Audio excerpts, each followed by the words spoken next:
Ini interpretasi radiografi pada jaringan lunak.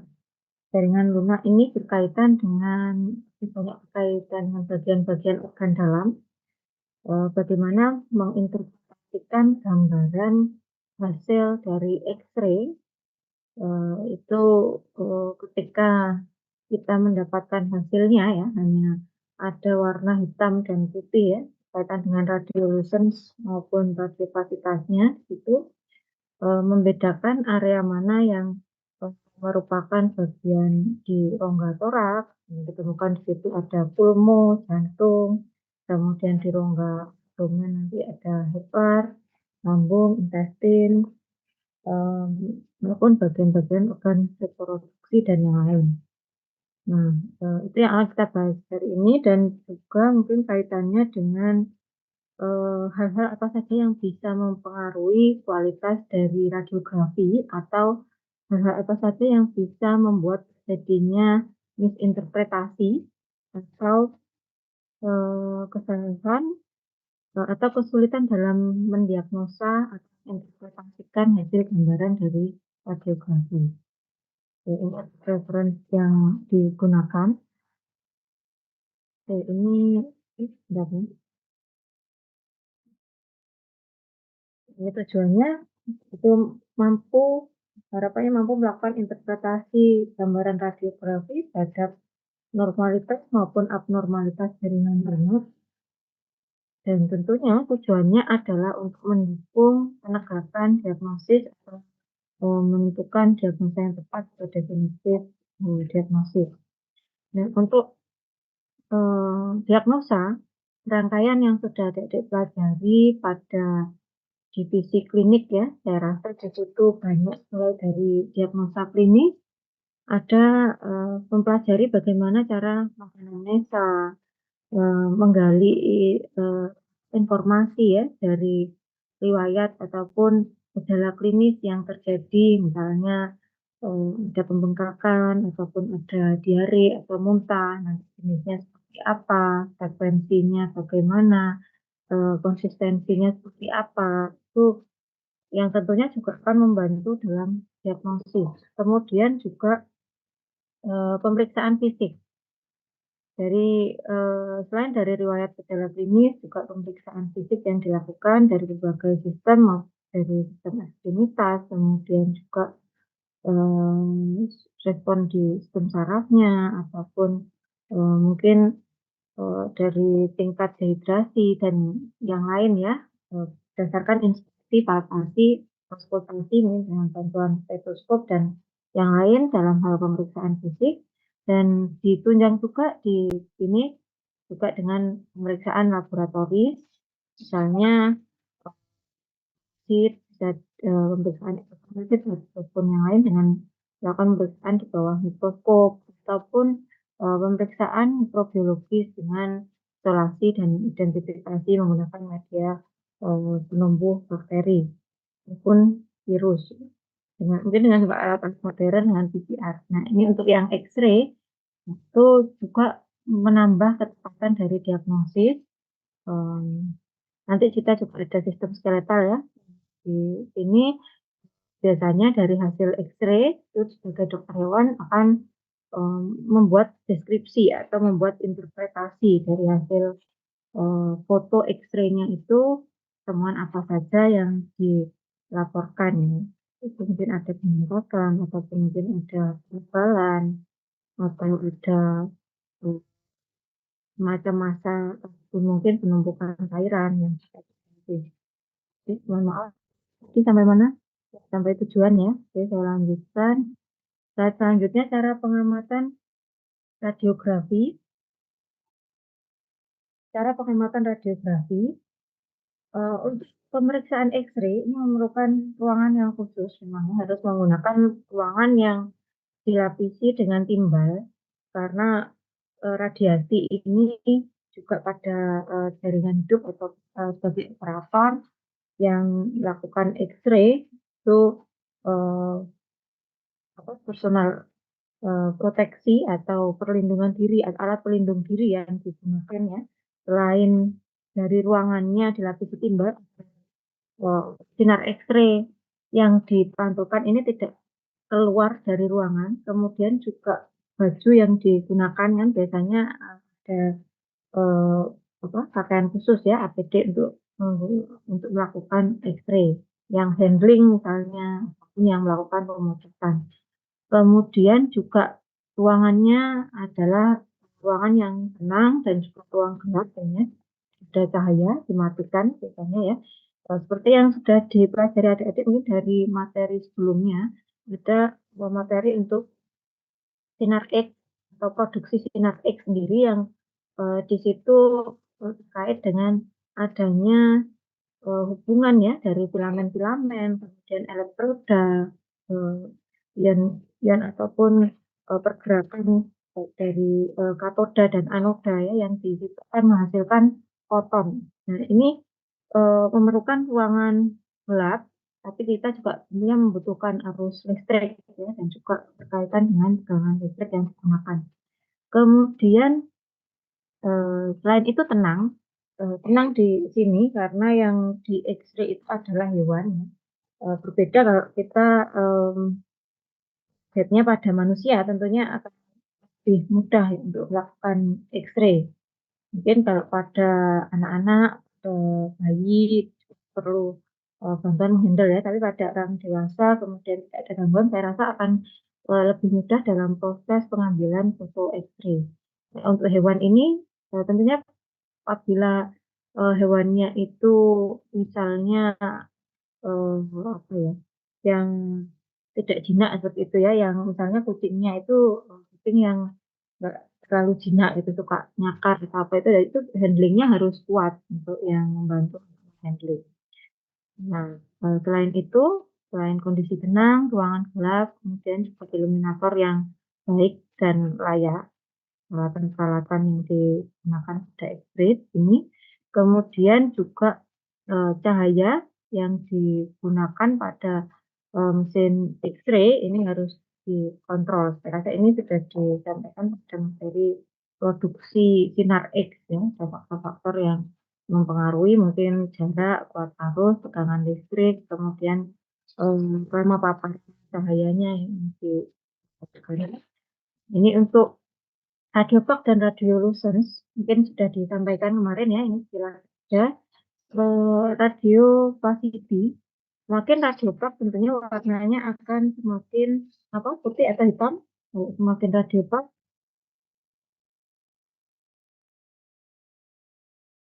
semakin radiofreq warnanya, radiositasnya semakin tinggi akan menghasilkan warna hasil X-ray yang semakin putih atau semakin hitam. Ya, lalu Semakin putih, dokter. ya, suaranya siapa lagi? Ya, oke, Taufik ya. Ya, semakin putih, radiopasitas semakin tinggi, semakin putih, betul. Kemudian kalau radiolucence semakin tinggi, akan warnanya semakin gelap. Ini kita lihat tingkatan dari radiopasitas maupun radiolucensi ya. Biasanya untuk radiopasitas itu akan tinggi seperti pada tulang ataupun pada paparan logam atau misalnya ya yang digunakan untuk penyambungan ke tulang, itu akan menghasilkan gambaran yang lebih terang atau lebih putih.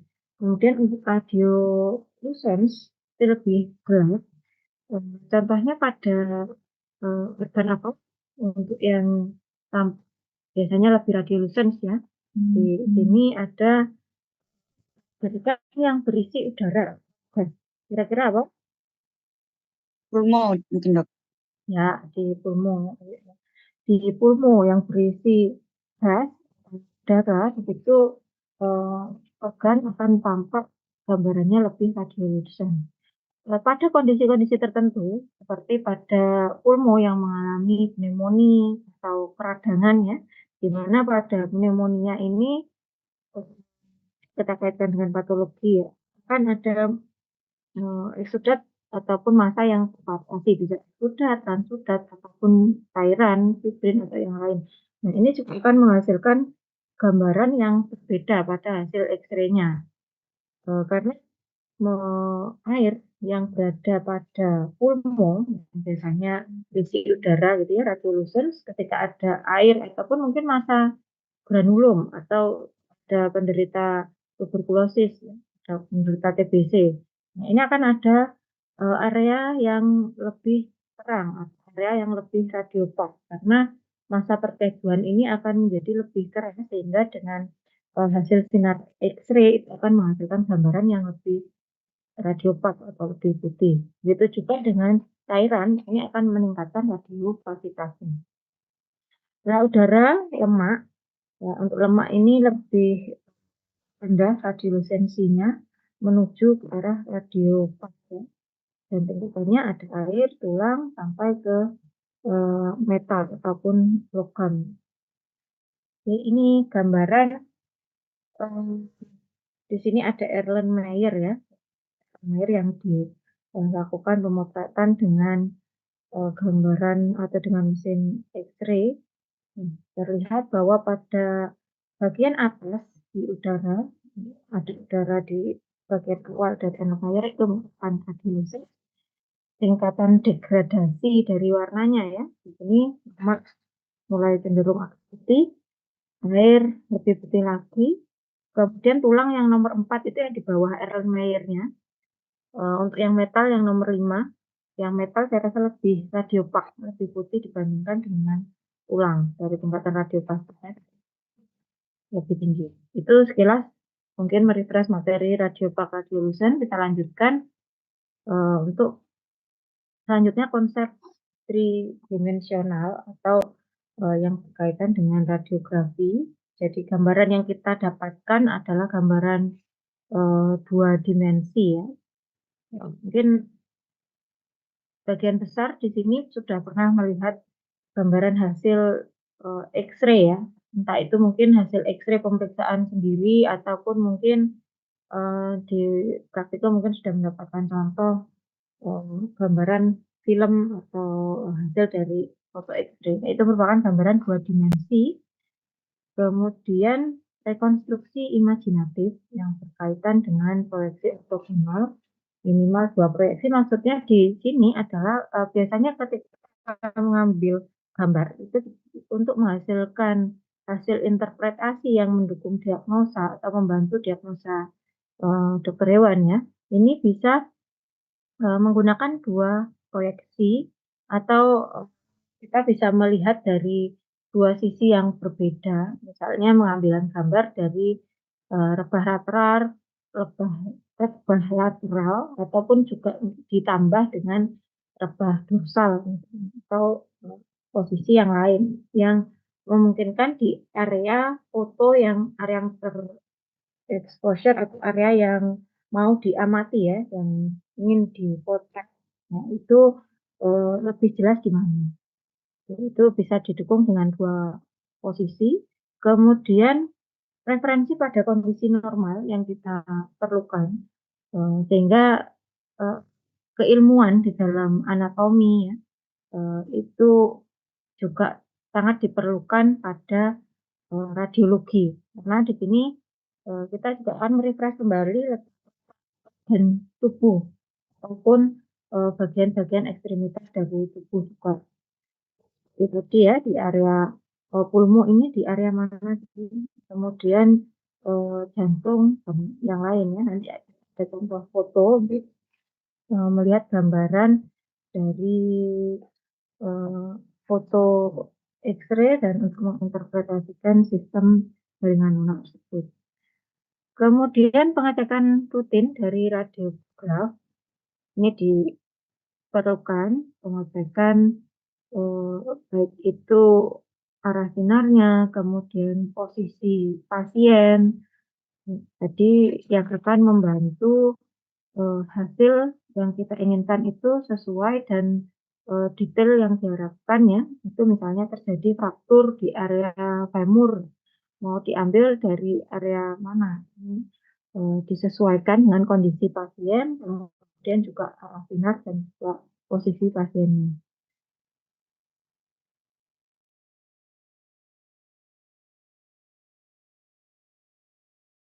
Kita lanjutkan interpretasi bayangan yang terlihat. Yang pertama tadi anatomi normal. Pada radiografi, ini anatomi normal ya yang tadi saya sampaikan bahwa posisi misalnya di jantung ya. Di jantung ini maka kita misalnya ingin melihat apakah ada pembengkakan atau tidak di bagian jantung atau mungkin pada bagian aortanya atau melihat ada kelainan di area ductus arteriosus atau yang lain. Nah, ini kita kan perlu mempelajari lagi anatomi detail normal dari em, hewannya, ya, tentunya yang menjadi target dari dokter hewan di sini. Kemudian yang kedua komposisi, ada superimposisi satu struktur dengan yang lain. Superimposisi, mungkin ini istilah yang baru bagi adik-adik ya. Superimposisi ini adalah ketika bayangan yang dihasilkan ini eh, ada overlapping atau tumpang tindih gitu ya dari suatu organ, eh, posisinya itu berdekatan. Saya katakan overlap atau tumpang tindih tadi berdekatan atau mungkin satunya ada di bawahnya, satunya ada di atasnya. Misalnya area pulmo dan jantung, nah, ini berdekatan. Ataupun mungkin di area visceral intestine dan juga pylorus, ini ya di situ atau dengan lambung. Nah, nanti pada hasil X-ray-nya ini bisa terjadi superimposisi atau hasil bayangan yang dihasilkan ini terkadang bisa eh, terjadi apa ya, tidak sesuai dengan kondisi normal karena area yang dipapar sinar karena pertumpukan atau overlap tersebut itu akan menghasilkan penurunan jumlah sinar yang masuk. Nah, ini bisa menghasilkan efek superimposisi. Kemudian yang ketiga adalah artefak. Untuk artefak ini bisa terjadi ya. Ada yang pernah dengar artefak? Saya rasa pernah juga ya di patologi ataupun mungkin histologi. Artefak ada yang tahu apa? Artefak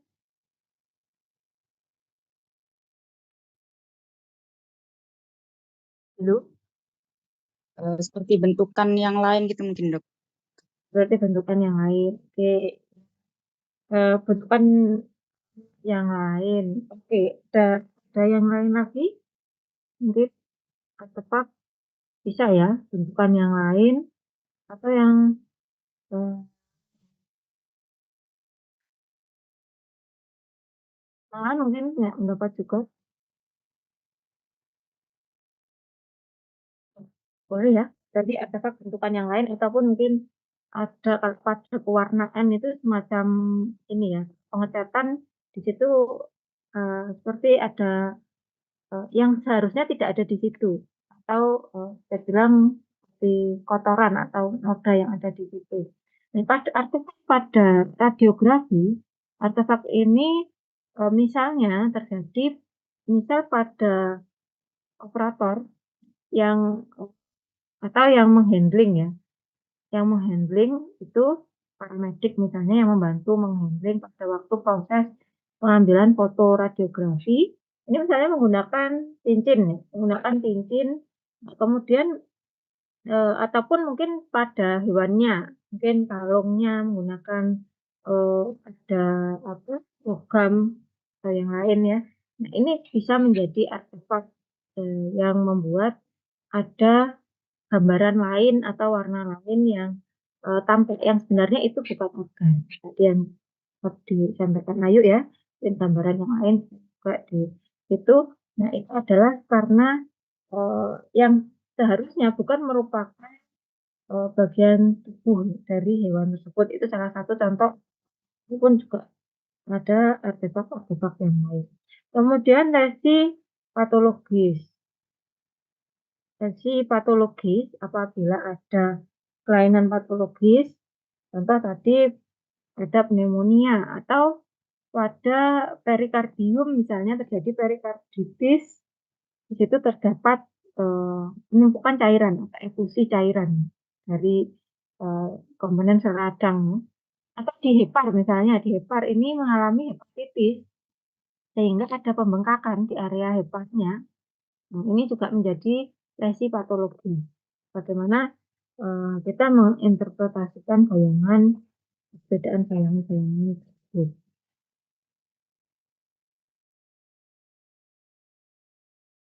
Selanjutnya evaluasi radiografi. Evaluasi radiografi untuk mengetahui apakah ada abnormalitas atau tidak, kemudian mengamati lokasi anatominya abnormal atau tidak. Berdasarkan lokasi, untuk lokasi ini misalnya ya terjadi mungkin yang materi dokter Intan kemarin ada hepatomegali. Hepatomegali atau besaran dari ukuran hepat. Hepatomegali ini bisa menyebabkan terjadinya pendesakan atau kompresi dari hepat yang mengalami pembengkakan ini dari rongga abdomen ya menuju mendesak ke arah diafragma. Ini ataupun juga bisa ke arah raudal. Jadi lokasinya ini karena ada pembengkakan, ini melebihi kondisi normal atau mendesak ke belakang. Ini contoh abnormalitas lokasi ataupun misal ada kondisi-kondisi seperti pada left displace abomasum atau right displace abomasum ya, di situ yang berkaitan dengan ada pergeseran lokasi karena terjadi pembengkakan, ada torsio, di situ juga akan mempengaruhi lokasi anatomi abnormal. Klasifikasi abnormalitas yang di situ bisa berdasarkan berbagai macam penyebab ya. Tadi contohnya ada abnormalitas yang dikaitkan dengan adanya lokasi atau patologis atau yang lain. Kemudian diferensial diagnosis ini diperlukan misalnya ada pembengkakan pada hepar, jadi hepatitis atau pembengkakan pada hepar. Ini diagnosis apa saja yang mungkin menunjang ya, penyebabnya kira-kira apa saja atau diagnosa yang tepat yang menyebabkan pembengkakan hepar ini, apakah heparnya ini mengalami keradangan yang akut atau keradangan yang kronis atau, biasanya kalau cenderung kronis ya sirosis, itu heparnya akan mengecil. Posisi, hasil X-ray-nya tentunya tidak akan berpengaruh pada ukuran maupun lokasi dari, hepar ya, dibandingkan dengan kondisi normal. Diferensial diagnosis ketika ada pembengkakan atau penebalan, misalnya penebalan pada vesika. Ini apakah penebalan itu disebabkan karena peradangan ataukah mungkin ada masa-masa abnormal seperti tumor atau yang lain ya. Ini juga menjadi pertimbangan. Selanjutnya, deskripsi abnormalitas secara radiografi berdasarkan ukuran, variasi, nah, yang pertama berdasarkan ukuran. Ya, tadi ukuran saya contohkan apabila ada keradangan ataupun mungkin ada tumor misalnya ya atau ada kondisi patologis yang lain yang di situ menyebabkan ukuran dari organ, misalnya ginjal. Tadi sudah saya contohkan kalau pada hepar ada sirosis, kalau mengecil, kalau membesar misalnya ada kondisi hepatomegali atau mungkin hepatitis akut ya, bisa juga di awal terjadi pembengkakan. Kondisi yang lain misal di ginjal terjadi nefritis yang kronis sehingga ginjalnya ini akan mengecil atau terjadi pembengkakan. Ini berdasarkan lesi patologis bisa terjadi atau memang ukuran dari organ ini memang sudah kecil dari lahir, ataupun juga bisa ya terjadi pengecilan. Ini bisa sangat beragam ya. Ini apakah mengecil, membesar, kemudian ataukah memang dia sudah kecil ya ukurannya dari lahir. Seperti apa? Ini juga memerlukan riwayat dari hewannya pentingnya anamnesa histori dari hewannya. Dan juga anamnesa ya. Jadi apabila misalnya terjadi nefritis kronis, tentunya akan mempengaruhi pola urinari dari pola urinasi ya dari hewannya.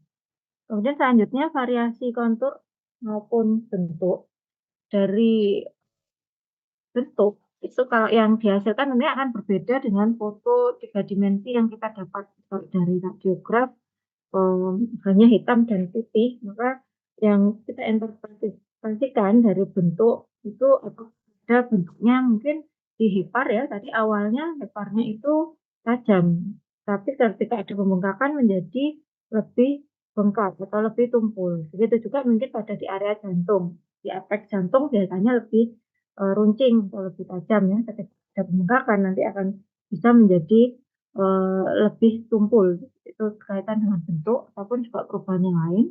Selanjutnya variasi jumlah. Ini juga abnormalitas yang berkaitan dengan variasi jumlah. Ini dalam kondisi normal ya. Abnormal tergantung di dalam tiap individu. Mungkin jumlahnya berlebih ya. Ada yang memiliki kelainan eh, di area jari itu misalnya di area apa di gitinya ya di giti eh, itu ada lebih satu gitu ya misalnya ada eh, penambahan jumlah yang lain ataupun kurang misalnya ginjalnya satunya tidak berkembang atau agenesis ini berkaitan dengan variasi jumlah. Kemudian posisi tadi saya rasa sudah ya berkaitan dengan lokasi juga perubahan opasitas ini radiopasitasnya ada cairan radang yang juga bertambah ataupun mungkin selain cairan radang ya mungkin yang lain ada massa tumor yang bisa mempengaruhi kapasitasnya ataupun kanker ya ini juga bisa berpengaruh. Kemudian eh, si pola arsitektur jaringan atau organ adanya eh, filtrasi atau di sini adanya perubahan atau gangguan di jaringan, misalnya pada organ ini menjadi lebih rapuh karena satu kondisi, misalnya ya, misal ada pulpy kidney atau ginjal ini menjadi lebih rapuh. Ini juga akan bisa mempengaruhi arsitektur atau pola dari organ. Dan juga berkaitan tentunya dari perubahan fungsi organ tersebut yang menjadi terjadi penurunan. Selanjutnya, hal-hal lain yang penting berkaitan dengan produksi sinar ataupun cara menginterpretasikan gambaran radiograf. Tadi saya sempat menyebut ada superimposisi ya, yang di sini berkaitan dengan summation shadow atau bayangan yang di sini ada tambahan bayangan. Kita mengingat kata zoom ya pada Microsoft Excel ataupun terjemahannya ya, zoom itu kan berarti penambahan. Nah, jadi dari bayangannya ini ada penambahan bayangan. Penambahan bayangan ini dari mana didapatkan? Ya, gitu ya. Yang masih ingat tadi yang saya sebutkan di awal tentang superimposisi? Ingat-ingat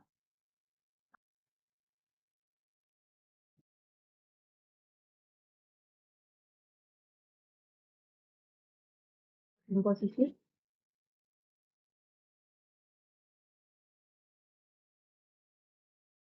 tentang superimposisi tadi ada yang masih ingat?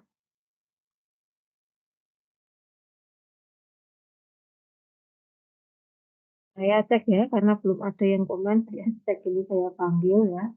Hmm,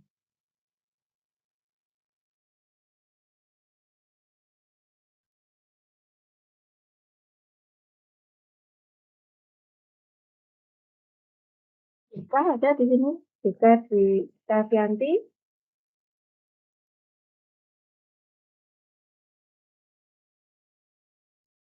halo Dika,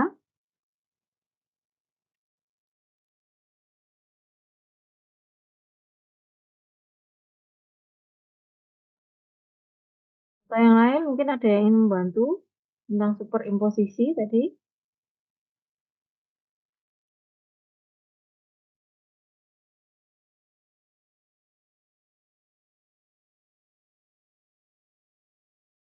Nah, oke, makasih Julian ya.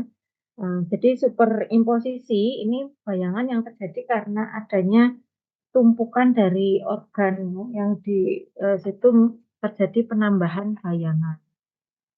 Ya, superimposisi, kemudian ini berkaitan juga dengan derajat absorpsi dari sinar X yang masuk. Ketika ada penumpukan, maka area yang depan itu tentunya akan lebih mendapatkan sinar dibanding area yang ditumpuk di belakangnya. Itu untuk derajat absorpsi. Kemudian radiolucence, radiolucence summation shadow ini juga disebut dengan Swiss cheese effect. Ya, Swiss cheese effect itu kalau diartikan bahasa Indonesianya kira-kira apa? Swiss cheese effect. Swiss cheese effect. Atau ada juga yang menyebut dengan bunch of grape effect. Swiss cheese effect artinya apa kira-kira? Bentuknya seperti keju Swiss mungkin, Dok.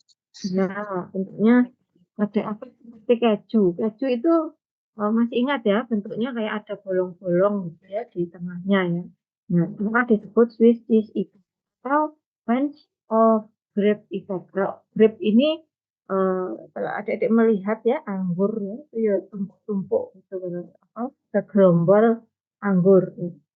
Itu yang akan menghasilkan efek. Nah, seperti apa efeknya kita lihat sekarang gambarannya. Nah, ini gambaran ini saya ambil dari jurnal yang di-share oleh Dr. Joko Putranto kalau tidak salah ya waktu itu ya. Nah, ini terlihat pada area ini ada penumpukan di situ. Ketika ada tumpukan dari dua bagian, ini akan menghasilkan bayangan yang berbeda. Inilah yang disebut dengan Swiss cheese effect. Jadi ada perbedaan penyinaran karena terjadi overlap atau tumpang tindih di area yang berdekatan tersebut sehingga akan mempengaruhi absorpsi dari atau penyerapan dari sinar X yang masuk di area yang diekspos, dipotret ya, dipapar langsung oleh sinar X-nya. Itu ini akan menghasilkan gambaran seperti ini. Jadi ada seperti bayangan yang tampak. Kemudian untuk gambaran ini ada dua gambar, yang A dan yang B. Yang A ini gambarannya lebih miring. Minta tolong ya dicek di gambar gambar yang A ini gambarnya miring, gambar miring atau tidak tegak lurus gitu ya. Yang gambar satunya itu lurus, tegak lurus. Bayangan yang dihasilkan akan berbeda. Inilah yang juga bisa mempengaruhi interpretasi atau perbedaan sudut pandang mungkin ya dari orang atau dokter hewan yang menginterpretasikan gambaran hasil X-ray-nya. Itu untuk yang A ya. Ini berkaitan dengan posisi pengambilan dengan sinar X-nya. Apakah akan mempengaruhi terlihat lebih extend atau lebih meluas atau sesuai dengan bayangan pada kondisi aslinya memang. Kemudian yang B ini pada bagian tulang femur. Di femur ini terlihat antara bagian yang kiri dengan yang kanan ini beda panjangnya. Ya.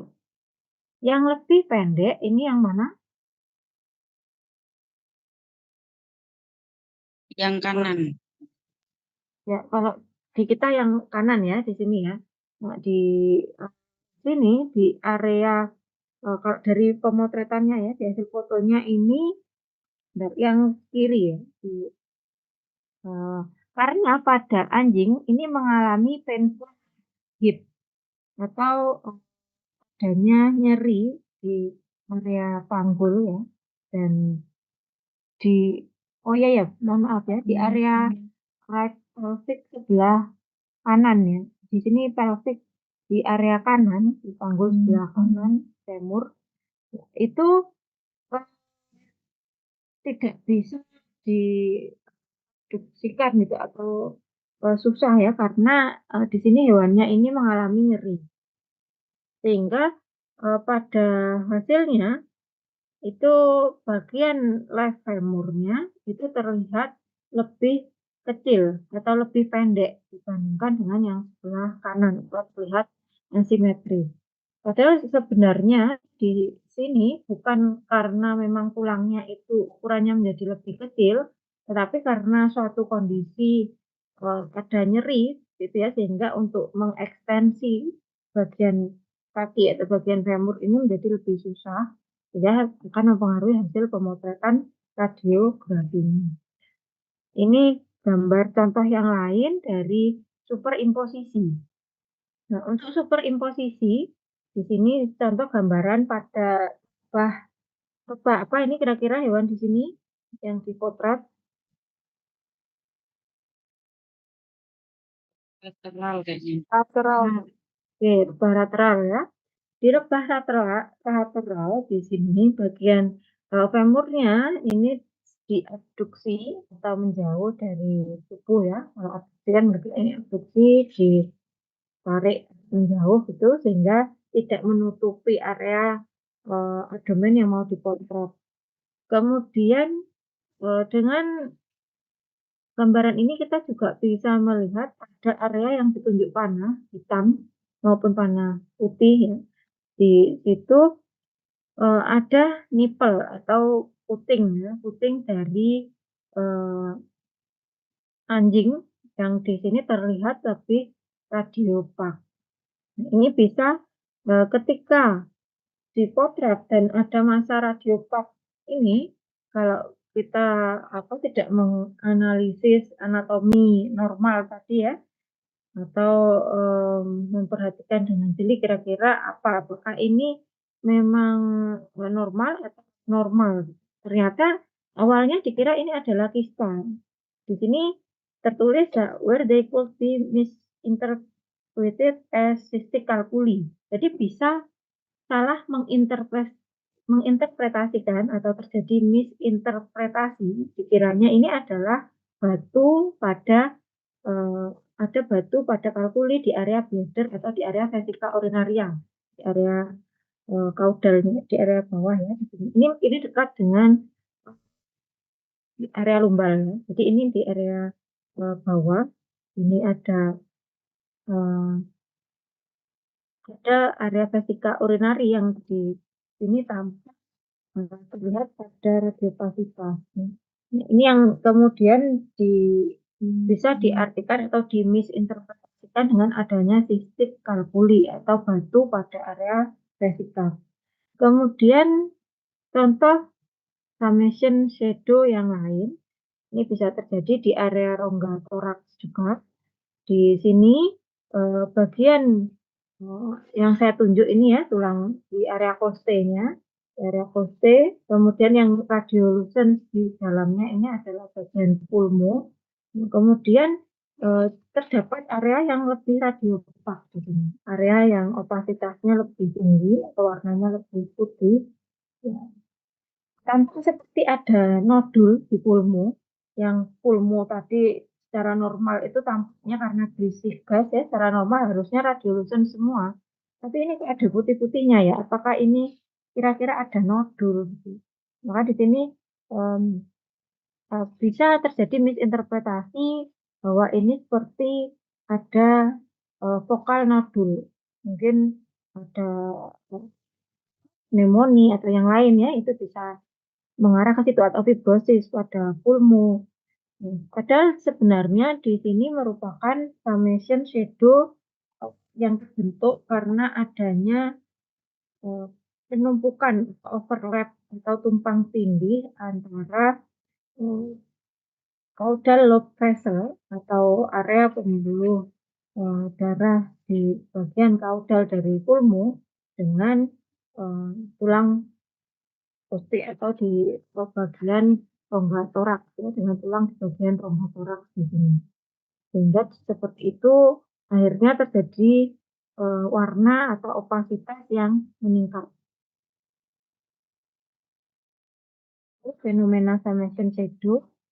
Kemudian hal-hal lain yang perlu juga diperhatikan dari efek siluet.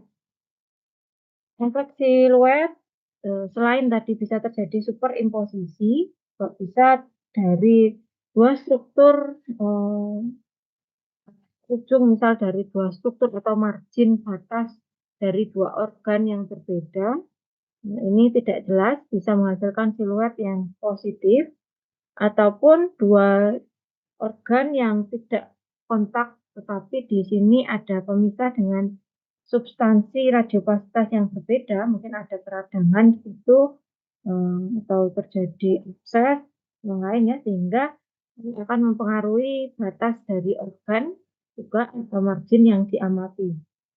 Kemudian penting juga ditambahkan bahan atau substansi kontras. Di X-ray itu salah satu bahan yang digunakan ya untuk menghasilkan substansi kontras pada pemeriksaan saluran pencernaan di organ dalam. Bisa digunakan bubur barium ya, bubur barium yang nanti akan menghasilkan kontras sehingga terlihat lebih jelas area bagian pada organ yang ingin dipotret di organ dalam. Kemudian persepsi yang sehingga perlu dipelajari anatomi normal, kemudian kemungkinan-kemungkinan artefak ataupun bayangan tambahan atau siluet ya, itu juga harus diperhatikan. Kesulitan dan kesalahan yang mungkin terjadi, yang pertama konsentrasi terpecah karena abnormalitas lesi yang membingungkan. Ya, tentu ya ini proses bingung pada proses ini berkaitan dengan pengalaman dan jam terbang ya. Saya rasa saya pribadi ya kalau untuk pengalaman di dalam pembacaan foto X-ray ini masih kurang. Beda mungkin dengan yang sudah jam terbangnya tinggi dalam membaca foto radiograf, sudah terbiasa seperti itu ya, artinya akan mempengaruhi keakuratan dalam proses diagnosanya. Kemudian dugaan awal yang ditunjang atau disokong dengan adanya pemeriksaan-pemeriksaan lain tadi ya, pemeriksaan fisik, laboratoris, ataupun pemeriksaan berkaitan juga dengan anamnesa, pemeriksaan klinis dan lain. Ini akan membantu menetapkan diagnosa yang tepat dan juga akurat.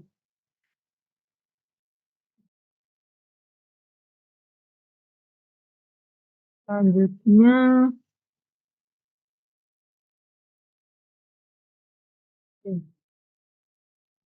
interpretasi radiografi pada bagian rongga toraks. Ya. Yang diketahui adik-adik di bagian rongga toraks apa saja?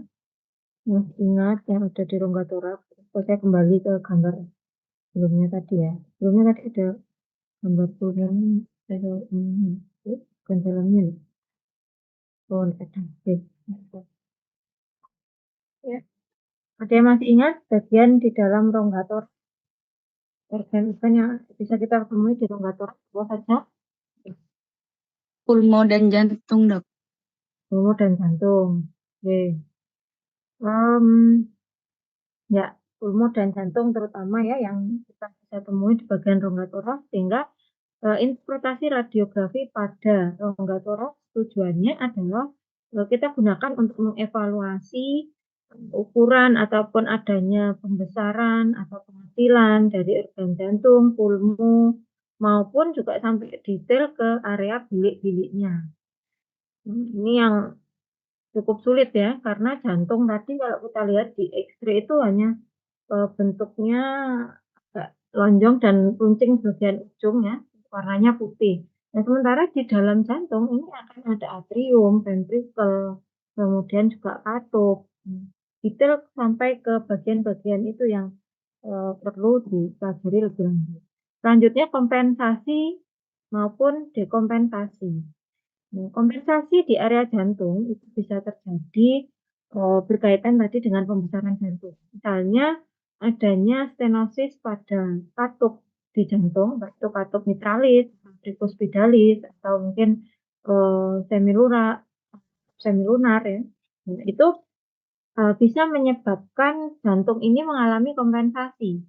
Yang awalnya itu aliran darah itu lancar ya, masuk ke area ventrikel lancar, tetapi karena ada sumbatan di area valve atau di katupnya, ini maka akan menyebabkan jantung ini bekerja lebih berat. Akhirnya jantung ototnya menjadi lebih besar. Kalau dikaitkan dengan hipertrofi adalah kondisi hipertrofi. Jadi hipertrofi kompensasi pada bagian jantung. Ini akan mempengaruhi interpretasi pada gambaran radiografi jantungnya.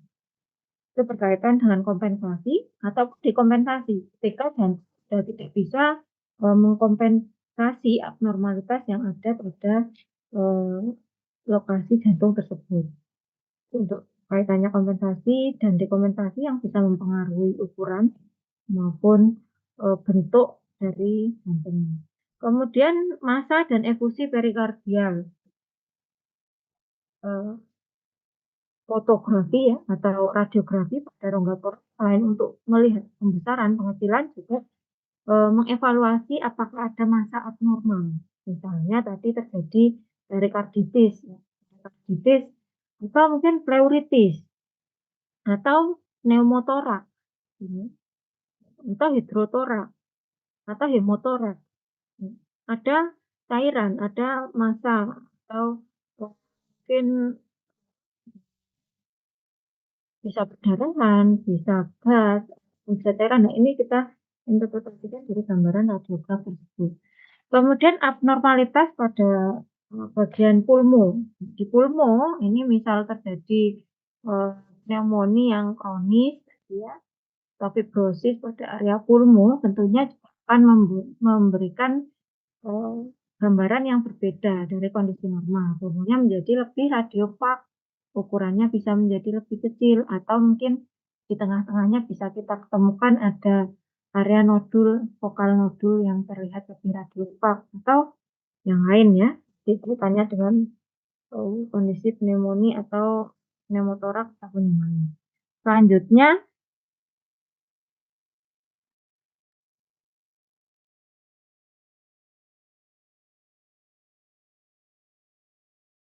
untuk interpretasi pada radiografi torak, kita bisa melakukan mengambil dengan dua posisi, dua posisi, bisa rebah lateral, bisa juga rebah dorsoventral. Nah, kemudian mengamati atau mengevaluasi dari siluet atau gambaran jantung, pulmo, dan juga pembuluh darah yang berada di area sekitar jantung maupun pulmo. Selain itu juga mengevaluasi area pleura, perikardium, atau mediastinal. Mediastinal itu rongga di antara poste ya dengan pulmo. Jadi ada rongga yang di sini disebut dengan bagian mediastinal. Kemudian dinding toraks dan juga diafragma. Itu juga untuk mengevaluasi misal pada kondisi tertentu tadi ada pembesaran organ yang berada di area abdomen, ini juga bisa menyebabkan pulmo ini terdesak ke depan. Misal ada kondisi bloat atau timpani. Timpani ini bisa menekan area diafragma ini menjadi lebih maju sehingga area pulmo ini terdorong ke depan. Ini adalah proyeksi lateral, ada gambaran lateral yang bisa kita amati di bagian torak dan juga abdomen. Tadi disebutkan ada pulmo, kemudian jantung ya, kemudian ada hepar, ada lambung, kemudian limfa, intestin, ataupun bisa mengevaluasi bagian untuk empedu atau vesika dan yang lain ya dengan kondisi lateral. Nah, posisi di area bawah, ya, di area kaudal, Contoh tadi ketika ingin melakukan foto di area bladder, di area vesikanya bisa dibantu dengan abduksi atau menjauhkan area femurnya ya, lebih ke belakang mungkin atau agar posisinya ini fotonya ini lebih jelas.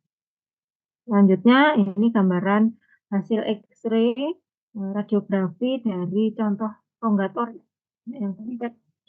Ya, mungkin saya ingin mendengar suaranya ya. Di sini tadi saya sudah dengar suaranya beberapa. Ada Ayu, Rofi, siapa lagi tadi ya? Ada Jilian, tadi ada Ardi. Saya ingin mendengar suaranya yang lain di sini. Um, Ilien ada di sini Ilien.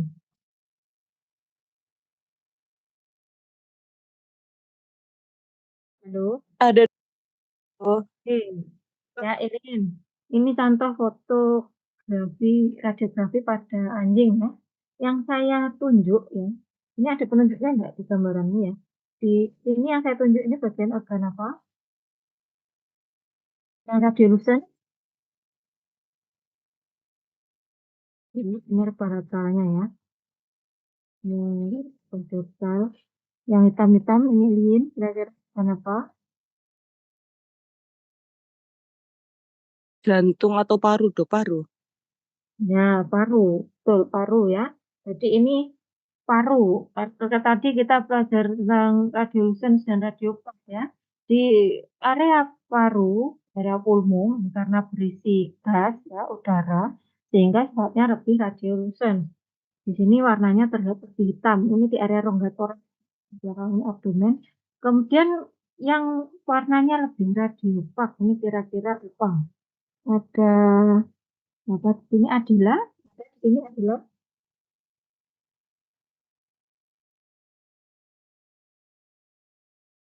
Ya, ada. Adalah Dwi Putri Paras Dewi.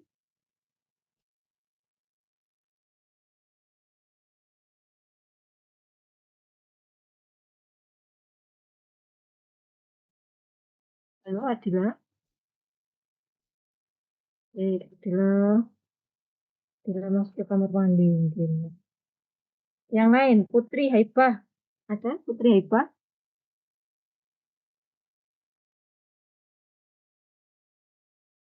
Putri Haibah.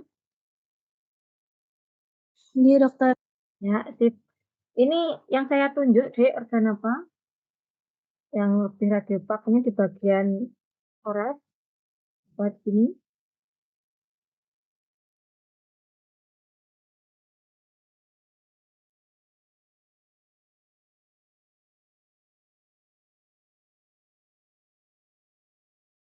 Ya, Putri. Maaf. Paru-paru, dokter. Yang radiopak, Ulmo, yakin?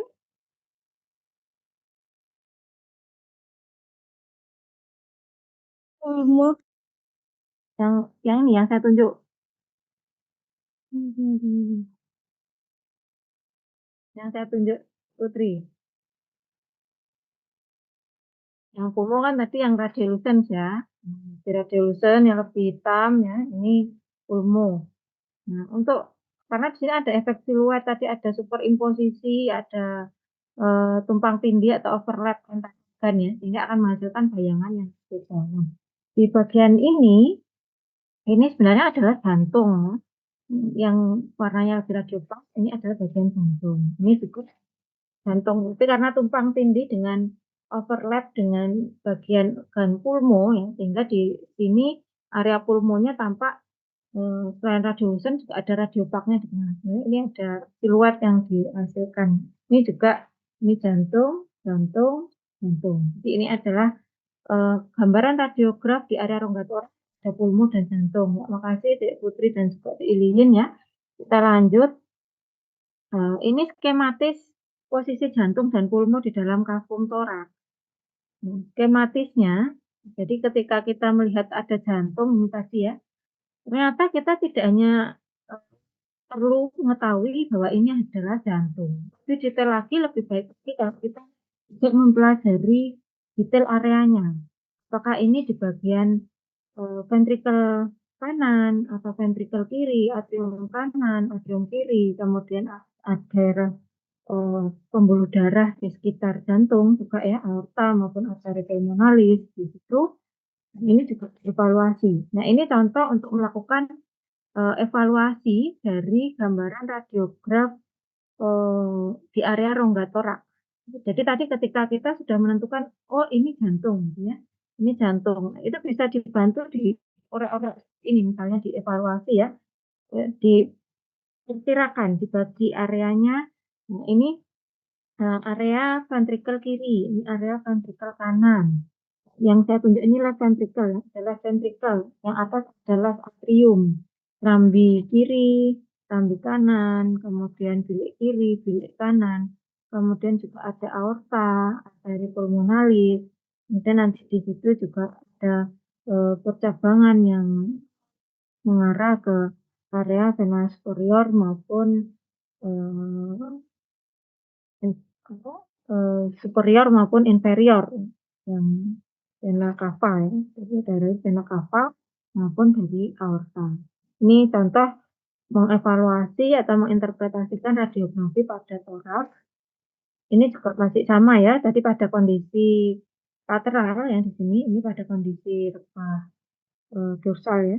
Ini bisa kita mengerti di bagian jantung yang tampak di sini dibagi area right atrium, kemudian left atrium. Ini yang tampak right atriumnya ya. Tadi juga ada area yang lebih tampak bagian left atrium dan left ventricle. Ini di bagian right atrium. Ini posisi rebah dari hewan itu juga bisa mempengaruhi yang mana yang lebih jelas pada hasil pemotretannya. Ya, ini left ventricle ya, right atrium, kemudian untuk aorta, dan pembuluh yang lain ada arteri pulmonalis, pulmo. Ini contoh interpretasi pada rebah lateral dan juga pintu dorsal. Selanjutnya kita lanjutkan pada radiografi abdomen. Pada radiografi abdomen, normalitas digunakan sama kurang lebih sebenarnya untuk mengevaluasi ada massa abnormal, ada corpora aliena atau benda asing, ya.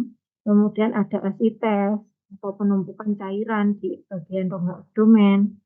Adanya peritonitis di peritoneumnya yang membungkus di visceral, ya, ini bisa terjadi peradangan atau pembengkakan. Kemudian hepatomegali. Hepatomegali pembesaran di area hepar yang di sini dievaluasi mungkin dari sudut heparnya atau dari panjangnya itu ya, dari vertebrae ke bawah sampai vertebrae ke berapa. Nah, itu yang akan dievaluasi pada perbesaran ataupun pengecilan di area hepar, radiasirosis ataupun mungkin hepatitis ya. Kemudian gastrointestinal tract dan juga urogenital. Ini gambaran skematis contoh pada evaluasi di area rongga abdomen, di mana di sini terlihat area lambung nomor 1 ini ya, ditemukan terdapat bubble, gas bubble. Untuk lambung ya, ini untuk gas masih cenderung normal ya, maksudnya selama itu tidak terjadi bloat atau pembesaran yang berlebih yang menekan area sekitar ya. Komposisi di lambung kan ada makanan, air, kemudian juga gas. Jadi gas juga bisa ditemukan memang di area lambung. Kemudian yang perlu dievaluasi adalah ukuran, bentuk, kemudian kontur, dan juga posisi maupun densitas atau massa. Adanya massa entah itu akan meningkatkan radiopasitasnya atau menurunkan radiopasitasnya. Ya, ini posisi liver. Posisi liver yang ditandai dengan warna merah ya. Di sini yang saya tunjuk dilingkari dengan warna merah.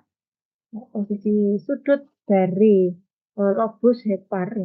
Lobus hepar ini akan tampak terlihat lebih runcing di area ini.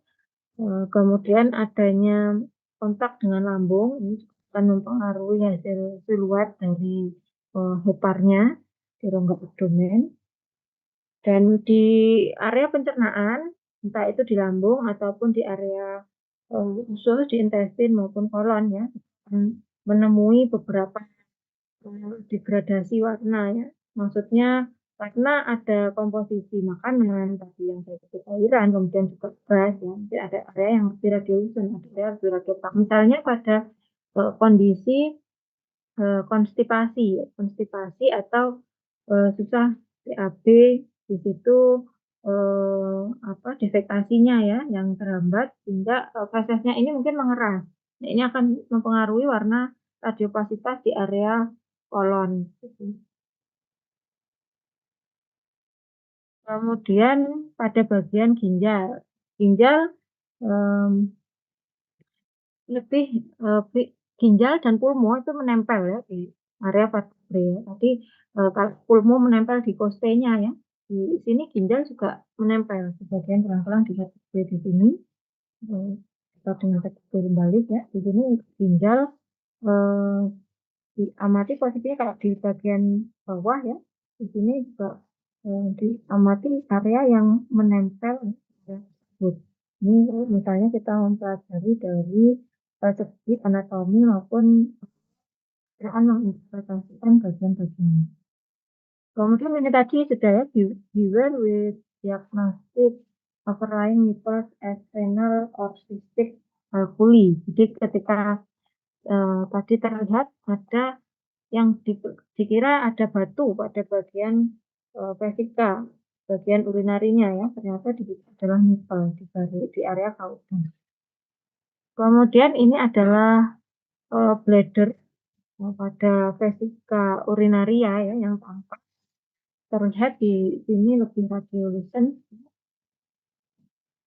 Apabila nanti penuh dengan cairan pun vesikanya itu kosong, gambaran hasil radiografinya juga akan berbeda. Kadang kalau ingin mengamati kondisi uterus gitu ya, biasanya harus diurinasikan lebih dahulu, harus pipis terlebih dahulu, harus buang air kecil terlebih dahulu biar lebih terlihat di area organ reproduksi di area sekitar kandung kemih. Nah, besaran dari kandung kemih ini bisa membiaskan atau membuat bias hasil interpretasi radiografinya juga.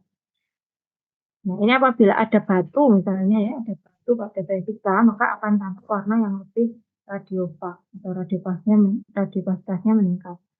Kemudian pada bagian uterus, pada bagian saluran reproduksi ya, yang lain di sini secara skematis tampak dari vagina kemudian menuju cervix, kornua ya di sini. Ini juga sama dengan gambaran radiografi yang tampak akan kita perkirakan dari skema yang anatomis yang kita buat di area sekitar rongga abdomen mendekat dengan area lumbar ya di sini, dekat dengan area kaudal.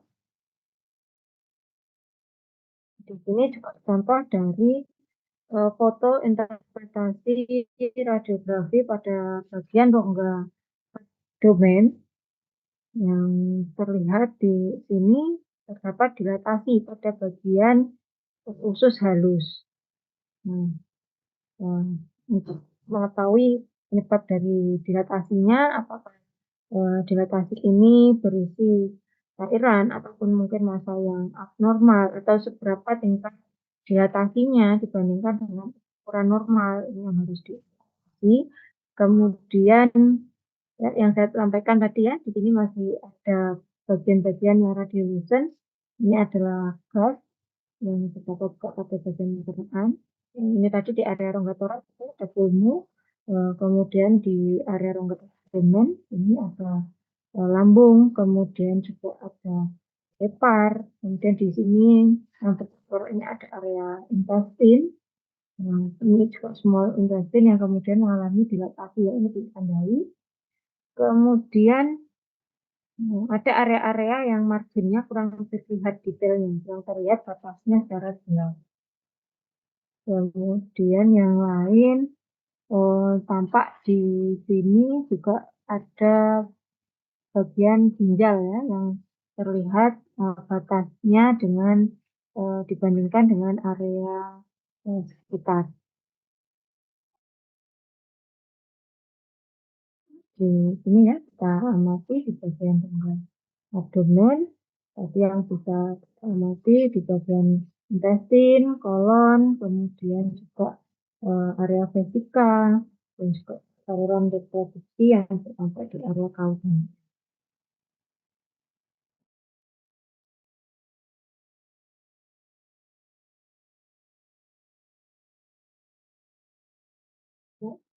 Ini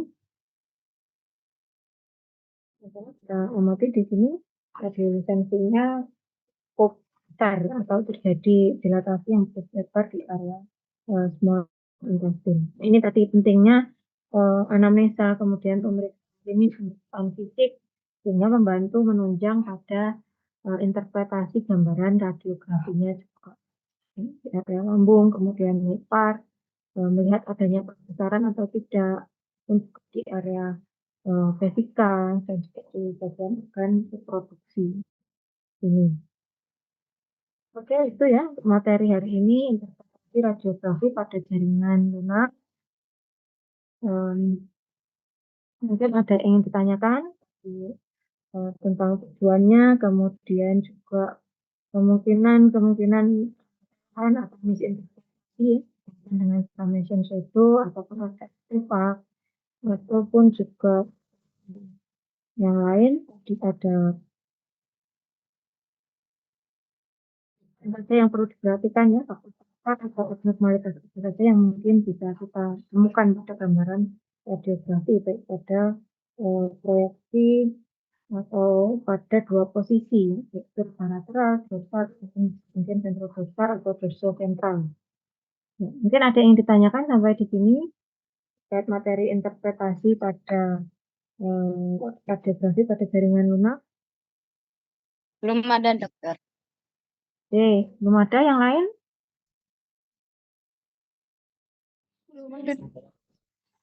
Oke, ya silakan dek. Apa tadi? Tapi bukan tentang materi dokter, tentang etikum kelompok 7 berarti kemungkinan seperti apa ya dokter? Kurang. Saya cek bagian kelompok berapa ya dek? Kelompok 7 dokter untuk yang X-ray. Satu kelompok berapa orang? Kalau tidak salah 7 orang. 7 orang ya. Oke, Senin, bentar ya jadwal ya. Minggu depan Senin. Bisa Selasa atau Jumat. Ya, Selasa atau Jumat mungkin deh. Selasa atau Jumat nanti mungkin minggu depan tidak ada tanggal merah ya. Lebih longgar juga. Berapa schedule sudah nanti insya Allah bisa. Nanti Dek Aldi atau Dek Cynthia mungkin bisa janjian untuk tanya, tapi insya Allah bisa dilakukan di minggu depan. Dan biasanya perlu surat izin enggak ke ini dari perlu. Nanti saya nyiapin surat untuk ke RSA-nya. Nah, oke. Nah, nanti minta tolong ya Dek Aldi ya, nanti kita janjian kalian kosongnya kapan, kemudian nanti mungkin bisa diberi pilihan hari ya. Nanti diberikan suratnya terlebih dahulu kayak kata sebelumnya. Oke. Itu ya Dek Aldi ya. Terima kasih Aldi. Infonya. Terima kasih. Mungkin ada yang ditanyakan di sini?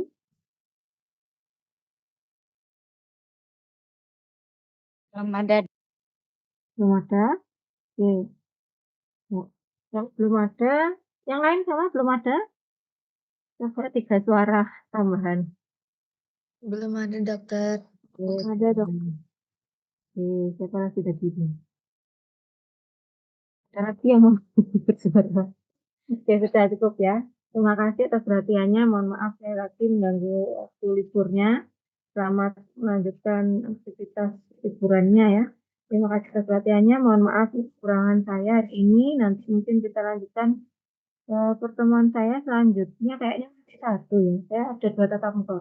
Nanti di sistem skeletal. Tapi mungkin masih berjeda beberapa minggu. Terima kasih. Saya akhiri. Selamat pagi semuanya. Wassalamualaikum warahmatullahi wabarakatuh. Waalaikumsalam warahmatullahi wabarakatuh. Sama-sama. Iya, sama-sama.